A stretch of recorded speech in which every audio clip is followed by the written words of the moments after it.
हाय नमस्कार welcome back to my mini blog. आज हूँ महाशिवरात्रि तेणु सका आगे माँ पुओ रेडी हो जाए आम जाइलु आम घर को सेठू मो मामा को लेकिन आम जाइलु मंदिर। आम आगे जाइलु सबरमपुर बाबा चंद्रशेखर मंदिर को सेठी जाइकी टिके पूजा करदेला परे आम जाइलु बाबा कल्याण सर पाखक सेठी बाबा को दर्शन कला आम जाइलु जागेश्वर महादेव पाखक सेठी बाबा को दर्शन कलापर आम घर को पलि आसलु आसला बेले पुओ टिके पूरी तरकारी नहीं आसली सी खाईदे कि शोई पड़ता मो मामा और मो तो निर्जल उपवास करूँ तेणु आमे मैंने आउ किछि खाई नथिलु 12टा बेले पुओ उठिला परे आमे रेडी होइकी जाइतिलु झाड़ेश्वर मंदिर।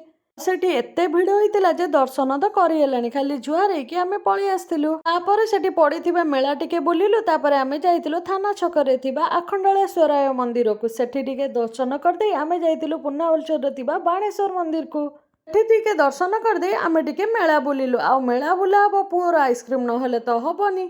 पर कले छकरे थिबा बाबा बुढ़ा महादेव को दर्शन करी आमे घर को पळि आस्तिलु। घरे आसी पुओ टिके खाइबा सह खेली देइतिला तापर आमे 4टा बेले माँ पुओ घर को पळि आस्तिलु। घरे आसी पुओ संध्या बेले टीवी देखिला आ मु दीप लगे सारा पर डिनर बनै देइतिली। डिनर रे आज पूरी आ मटर आलू भुकुनी करतिली। काम सारी पुओ को डिनर कर देरी चले सोइबा।